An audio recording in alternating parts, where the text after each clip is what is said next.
Mugabe, so far so good. John Dramani Mahama and our Chief Justice Nina me fabo me 10 minutes we time in ho me kabom ni pande you ready ni there you ready. There's no law that will bring you back. And at the end, so when the process started, it started under an article in the Constitution. Constitution, X zone. What you say? Until Yaji Constitution, Article 146, and then they set in motion.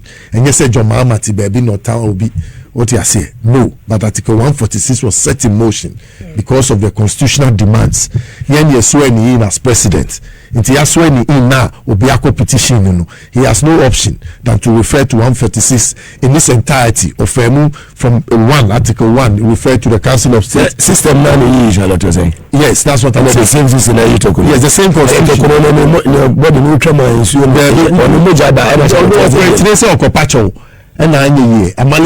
Who is the NDC lawyers for penny? He said it over the weekend. Say otchere Torkornoo prime nipa Osman nipa mi. And I said the law is the law. There be no Odum said the law is the law is the law. The third parties will not know. Tianko otchere akopacho. And for anyeye. And I said that yes okoko tia that is unusual about to me. Na kan sika kakra no. Mugabe ahoma na chino. Achino ex negumo so. And tell me the also jada anyeye. Na ma ba kono so tse. The for Akuffo no say nyane dey. No anka me ba no ho. No, last time we read it. Probably a bit of a year Supreme Court. I say Abewa, Uberman, I said, Uberman, from 1993. Why did they were my when you put on the Supreme Court from 1993? Not under recently under Rollins. And neck ran me at least many appointments. It's your campaign Cassette NDC, so a chairman of member of the Council of State. What is she bringing? That criticism that she's criticizing. I can criticize John Mahama the same way. What she said, I can say it easily. What is about it? Mugabe is about a personal opinion on 146. That's what do you do. 146 article now. Article was no kind of Charlotte said your name now. But on one net. And I make a Chief Justice. Mugabe, she sat on 146 for being Charlotte say.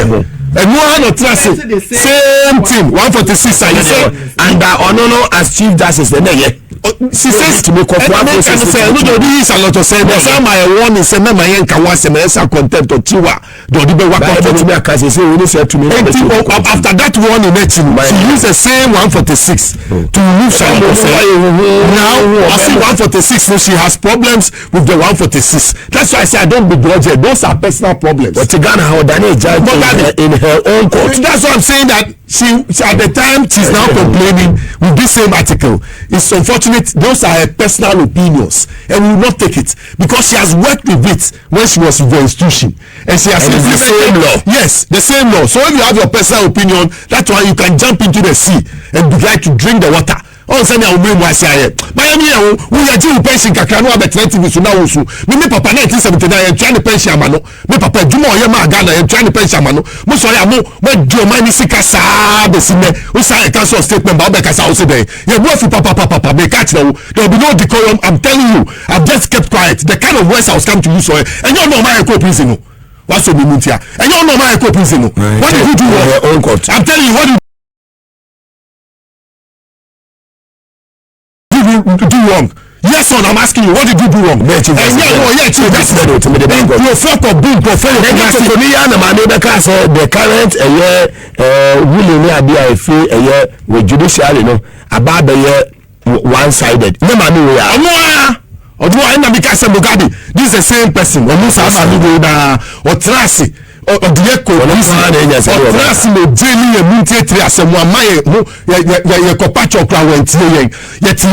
No a Chief Justice and Kofoko Kumasi Eko Boo Judge to which judge or buy no him or Sapoye and then or the what does he do to them?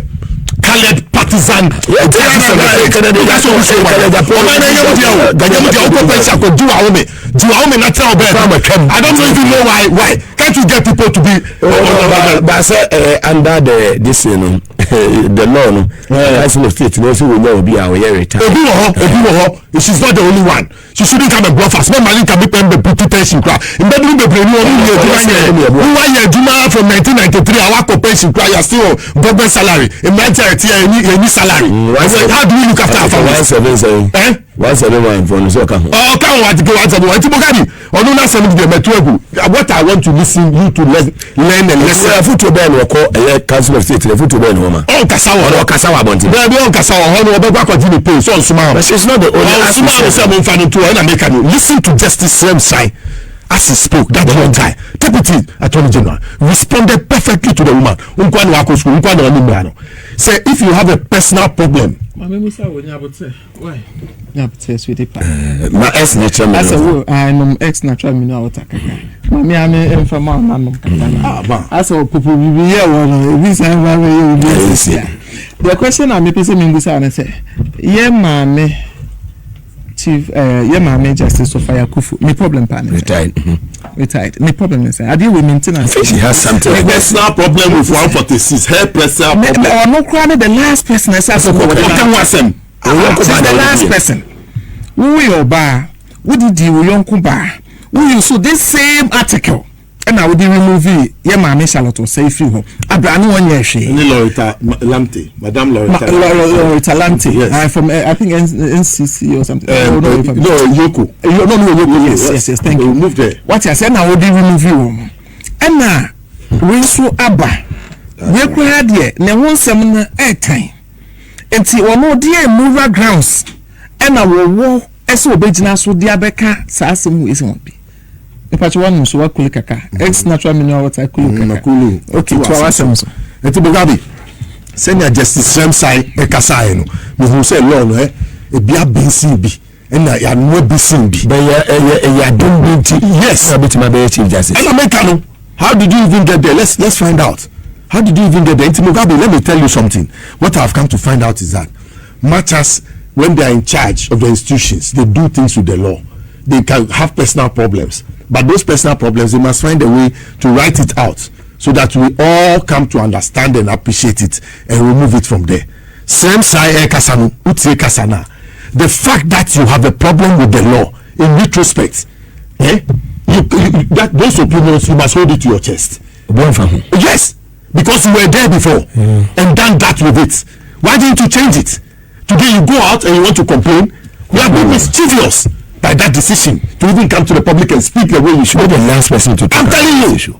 What Mugabe? It's Mugabe. Send me Kano. We have affirmative action dada. Wow. Say we try to be aso. Now you call it. Yes, and the nurse need too much. Mugabe can say Mugabe. It's your mom up to 70 years. About Bonnie be Mugabe 8 years. She never spoke. She kept quiet. She never spoke. She came along with the she danced along with Mahama Bawumia Campaign for all the ills that were done to this country. When you bring matter to court and the judge, you hear. Covid Sikano.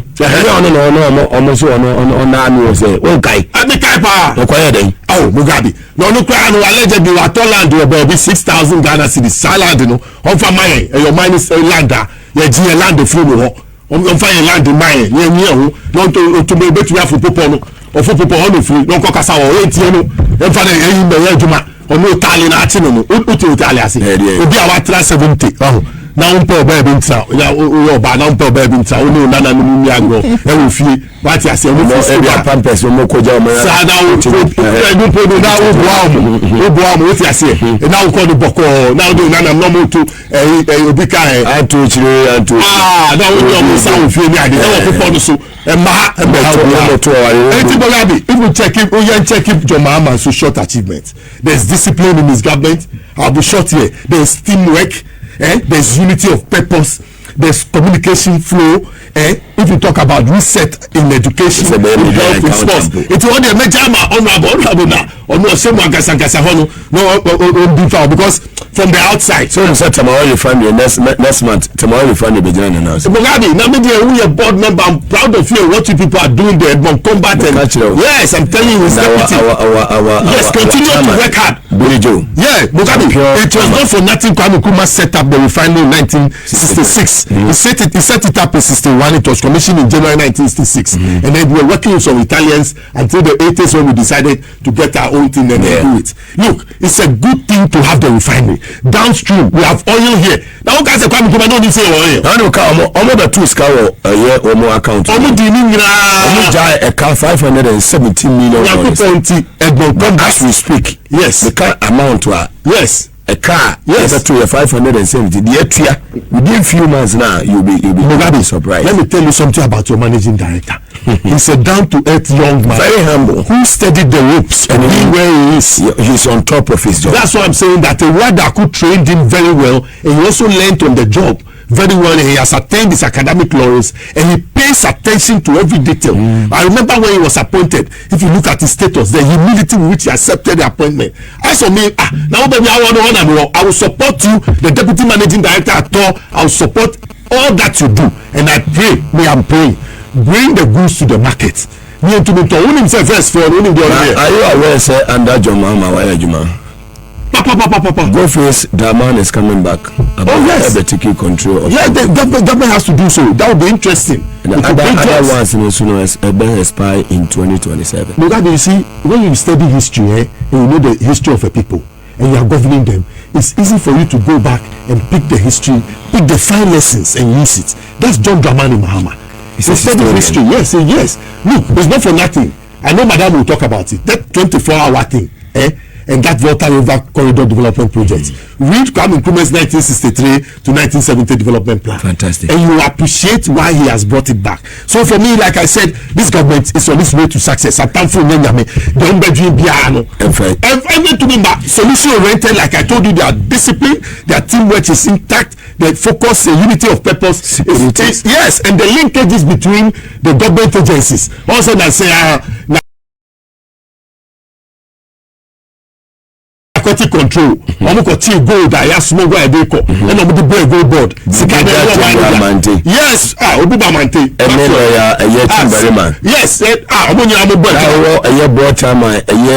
COP retired, right to do. Yes, we have had security experience and drug enforcement agency training before. And then the gentleman at gold board, Sammy Gyamfi. Mugabe, who come every now, she has a video of the Ice Russia Angel. Become a man who, Sammy Gyamfi, he will never close from work. He will sit down and make sure the work is done. And the team around him, his deputy, Dr. Siama, governor of the Bank of Ghana. All of them hard-working people. Hard-working, they are committed. Ato Forson. Only the old they are not present with white handkerchief. Once he is quiet on our side and fixing the city against the dollar, Bawumia is making noise on the other side. Meanwhile, we transfer our digitals. Say, what do I say? I say, what a friend, I don't call a quarter of a person. Hey, what are you there? We got this. I just say, I'm trying to move. It is in the it is in the public domain. Oh, Bogabi, where evidence based. Oh, Bogabi, patch of the Bawumia, what a video. When the car crashed, I was not public space.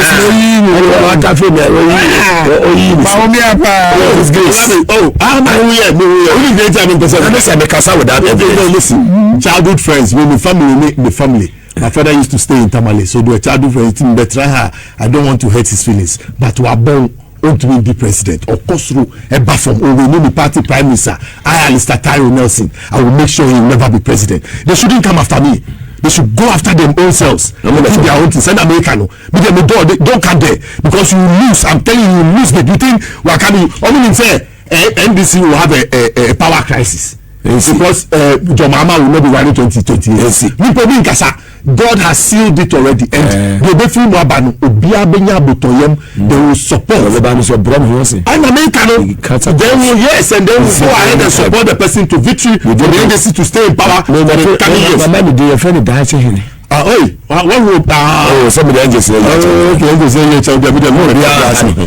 Mugabe, Manu black saffron. I had a woman over about community about the time. If you are not a water. Dog, young. Ex-Minya Water, Bamis Minum Kaka. I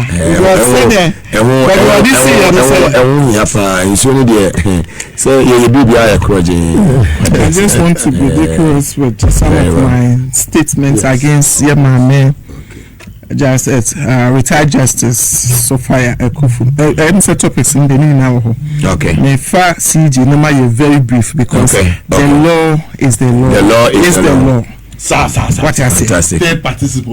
Fantastic. The law is the law is the law. Yeah. What I say? Well, no, according to the former CG Justice Torkornoo, see the law is the law. And I papa Abambabe, Speaker of Parliament, and so also I am running for power. Also, can say no, she was wrong. It's supposed to be the law is the law is the law. Until men can be break. I can't make a fan on say. Sanya ye maame Sophia Akuffo me kofa asem we buy anka am senka but now they sleeping dogs no komada ananwa because here you know is the law, nothing can be done. And obi antumi nye de bia reverse ye you know send mu yi Charlotte say obi antumi anya ho hwe no ye you know and ye you know what you say the am then say His Excellency one fan personal or follow procedure you do remove CJ and follow ye. When you see same article 146 no and I will remove him anyway. If your article now clause 1 no I can say article 146 1 no. Or say CJ you the net na so and some able to me you know I just will be petition the President of the Republic. Petition angle. Secondly, okay. Same as Charlotte say. And yes, Anna Charlotte said they call it. Okay. And I will share. I think it's A under article 146(1)(a). Or can for who say. And some be you be to me agina so say you na free so and I see a better now who cross them. Prima facie na say President refer my CJ no. One farmer no. What about Council of State? What is all man CJ? What the man who said the simplest way and can be a bedroom the shower to say I'm a public domain or general normal the question them. But that's how it's supposed to be. President CJ will be here so the man CJ about public domain. But man, when I'm so you're very litigant and very stubborn and lawless. What you the day? The public, which is against like the word stubborn. What is it? Well, you're very stubborn, so Uncle Food in it. But the referee say when it comes to stubbornness, or you're stubborn, but you will be with what you say. And not about public qualified ones like myself. What I say? Me, I know I'm very stubborn. I know, but it's a woman. I don't know. That's what I'm saying. But don't have more addressing and see you. Member of the communication team. What you say? Let me promise say address me as such. NDC and first you will send me a man. Testimony who say we are doing politics. What you say? President the man because of her stubbornness. Not so that they are about public domain. I don't know whether she wanted to gain some public sympathy or what. What you say? That was very wrong. Wrong. And what she very disrespectful. Yes. As I could a man back when say President and constitute a committee who do press conferences in consultation with the Council of State members. President Wanyanisana. Okay. In the process, no. And yama bet nyama yama me yet me na free suja na ma Number 1, incompetence. Number 2, misbehavior. President Ifa committee ni or consult members of the Council of State constitutive committee no. Omo atenase aye adwuma. Omo ye adwuma wie omo the report akoma president. And according to article 1469 say committee need tenase ye adwuma days upon days we are. And so omo the recommendation koma president. One more demand a president should act in accordance to the committee's reports. What's the nature of say? And the president acted in accordance to the committee's reports, which is very constitutional. No matter who are say president acting on that. Sadia no kwa no president will book constitution. Yes, and could be impeached. Yes, but a bit me pitching. So because one cassa wouldn't say 1 forces is what we find process we want to see her committee it's not say a year Juma be any recommendations by a Saudi Juma. President is one lawless person. Obumiano will be a constitution. It was the same constitution and Kasa Moon Yamano Aye Juma. Sir. I don't know a man sleeping dog under. Is this the first time? Yeah, you saw article 1 forces will Ghana. Eddie, you or buy every post. Is this the first time? No. Is it going to be the last time? No. And this will be we are CJ, we are wine, we are bar, we are Bema. We now misbehavior. Article 1 forces, say do set time and say apply, apply. This is not going to be the first. It's not the first. They applied it against Alotose. Yeah. And it worked. And it worked. Yeah. And today the mass CJ when Kwaku feeling so special. I think a BB that has to do with MPP for that sense of entitlement. Now, we feel so mudi bonia and so your question and answer we right to do anything. So that's why I say we need your weight here. What do you mean by something is not boni? Now, Alotose then what is it? Committee that nas here, establish baby say A B C D na we yentiana. And the D one na. So what does that the baby will be now? Committee is this is the communications. What you say? It's here me 1 hour and my 2 hours. No, I say na ya to say no yes we need therefore. Only they will be into me and can be you can't take data from her. Next we discipline. Now at this stage be an I say capacity and our capabilities and so I'm just being cautious. Yes, so you're steady. What I say, just steady. Cry now. Say you feel will be crab and what I say, you use the same thing to remove Charlotte or say or be uncomplaining. Then they used to the same statement.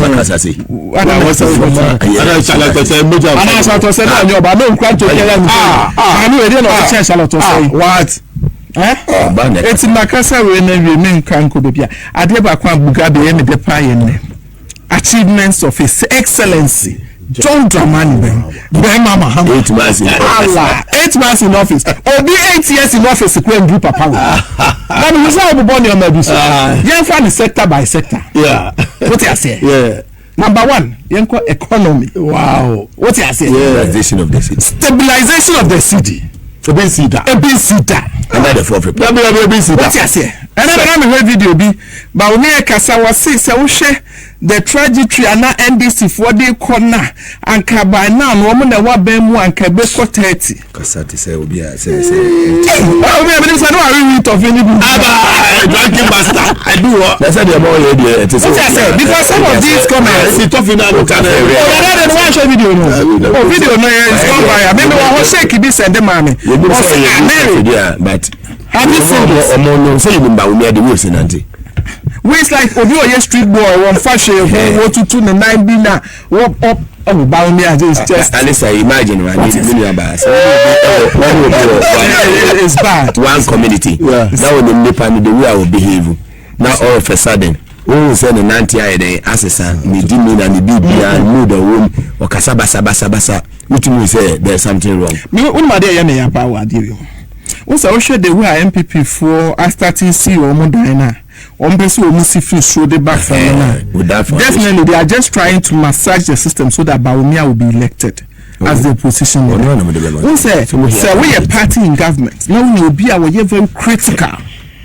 Party are very critical. Now one money dear, no money here near the day. Very good. It puts you on your toes. Yeah. What I say. But if you have an opposition leader like Bawumia, at this time when no chances are started there. A problem Magana.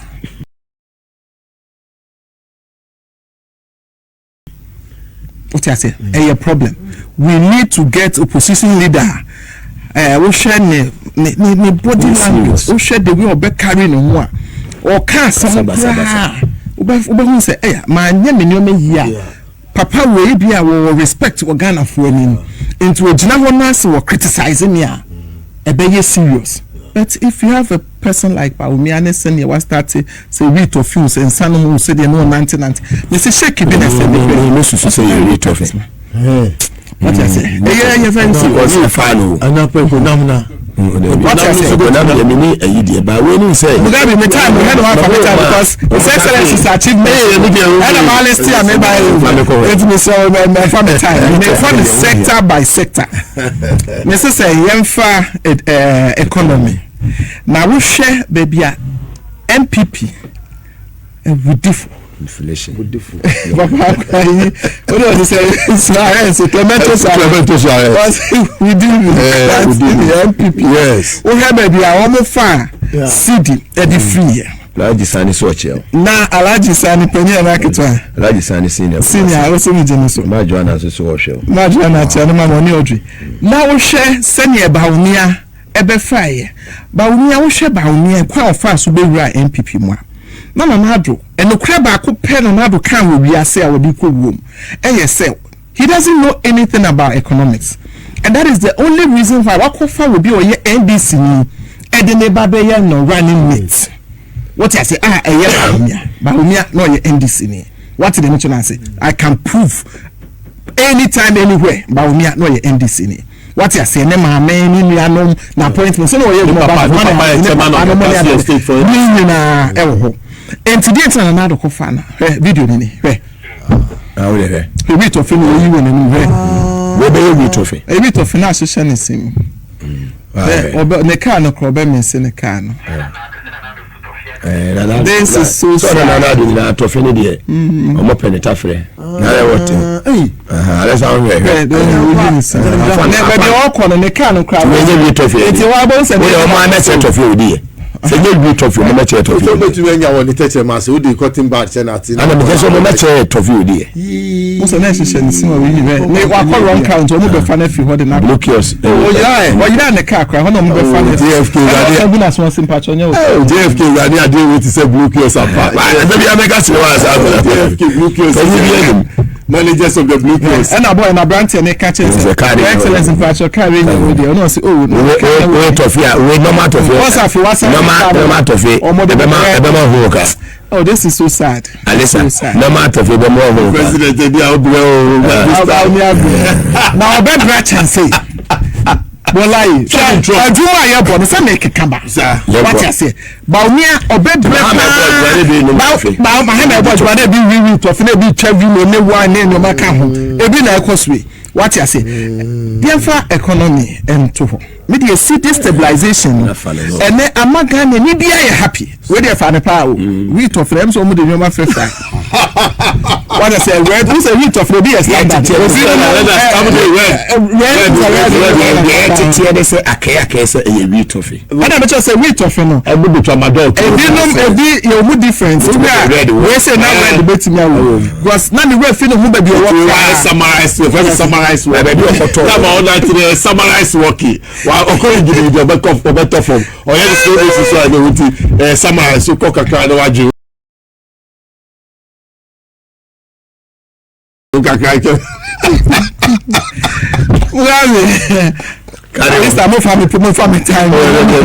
the amount. To the young city, send His Excellency John Mahama, ne, your papa on Ato Forson, and with the support of the good board.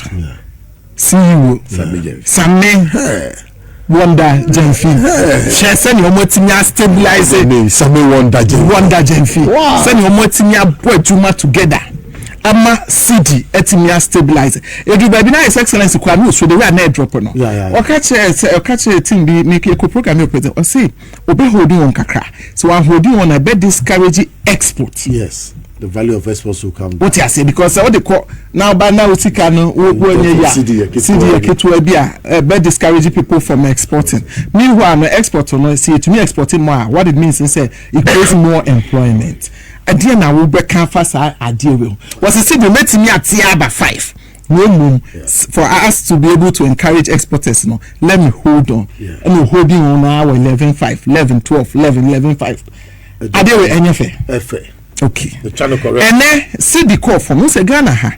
Literally you import almost everything. Yeah. And to see the call from no. Ama inflation I drop it. And then Mugabe compare inflation. Akufo Addo fee so 54%. And then I'm saying 14 15. So drop by 40%. 40%. Yes. Where your achievement ketwa? In achievement ketwa. Say His Excellency by yam wotimi ye wo kra no anya hwehwe aka huduma. Why na beti me dey na come? We expect to say the next 3 months we bet me hit a single figure. That when they expect it to add 100 cedis by the drop of inflation of 40%, so add 100 cedis will come to 60 cedis. You can imagine what has dropped. Smart under 2125 is the same about 98. Yes. Iron Ross Abase. Iron Ross ko 9,600. About 74 as a 75. Oh no, a buyer do 69 as about 72. 72. Wow. Look at this. Enti Ghana ni bia no share Ghana. Ghana is so peaceful say. And I won't share that so we share there armed robberies. Robbery cases Akuffo because anya hwekra no uye bibi kakra ubenye bibi kakra enema bo onye din ene will be a Ghana ni bia happy because of how our inflation is Akuffo. It's when it comes to economics side of His Excellency's achievement me ameti okachem say me rating from 1 to 100 let me catch on say bibi 100% chance say the man okay. Because I'm part of this government in America, so I show Butuma, what I show me, I will see me reflect. There also be me and family energy. Energy. Do so co. Agina. Abambonia, His Excellency John Mahama, ebe inheriti and Nanado. So we show more, ye free, Nanado Fabenwa ye bano. We showed video some of the MPP communicators. I mean, Koti Abuapa from words. What's wrong with them? We share any 1 week in Kradum Sobasaba. MPP communicators in no more predicted doing so abronya mo because one who say put 2 measures in place to bring doing so back. No more the car what you say one more the car one to energy sector a car one ho sir ya baby e free so awotimi e ma reserve uber change of government awoba na at least be inherit a certain megawatts a betimi take you up to 6 months. His Excellency John Dramani Mahama age 6 months the MPP in 2016.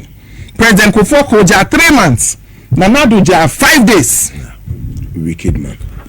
Ado danso ja saying 5 days. Akuffo ja saying 3 months. And I JM ja 6 months. To show my work on Bisa energy minister bia. Keni party boma ni party be. Eti Nanado edi pabone wo kono se wo Mahama mesa madum so. Asan ba. Na ayete se wo de ye ba odi ana dum so ka. Onyankopon a John Mahama ne na busuafo som NDC nyankopon Ghana nyankopon nyankopon wo de kwame when say His Excellency John wo de kwame sir assembly so what is it to abade Saturday His Excellency John Dramani Mahama wo de kwame ni kwame nyankopon was many madum so e magana daya kase John Mahama e de didum so na and then anado na pound for money gu ase ene no dum so under His Excellency John Dramani Mahama na Ghana for then His Excellency Akabim Ghana ha we God me no money doso afena me free energy aba education me ya afena me sector you trade what I say na ka me saneba health kwamna ho na ka me ba road big push me ba youth employment basenta ya da foreign affairs ko na we passport at 3 days now saka and zoom lion for no mo 250 cedis 32,000 and 1,002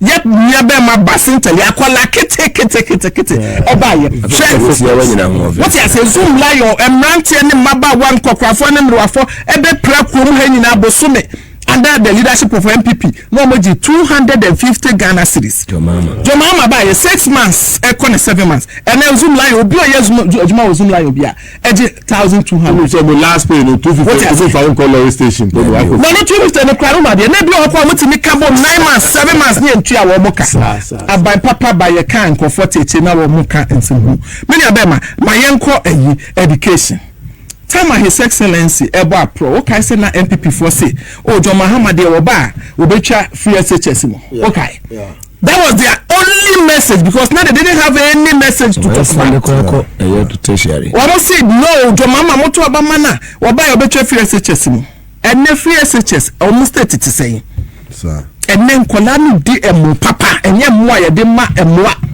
enye mo a spy and then kolano amucha mu videos ma hu a enam me se enne Ghana ye dama enam wa wade a enkola yi ma kwan 2 months ago as 40 days ago menim se mo hu awade sa wo wi asida chicken e ba ne ties no twam.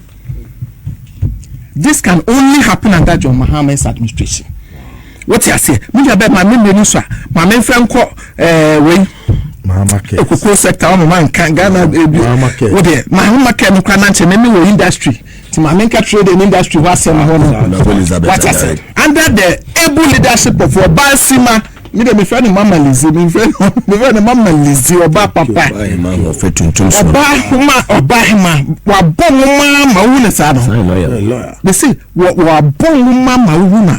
One of what's nice now when we hear discussion. They deliver what the two are with me say yes. His excellence in appointment I will hear this solid. And yes, solid. When your friend is solid, me and people for time. This is the real deal, solid team. What you say? Yeah, mommy, under the able leadership of Honorable Elizabeth Ofuswejare. His excellency, also we share trade now. Agencies need in adults. But yen share policies are what they are by done the face of Ghana Street.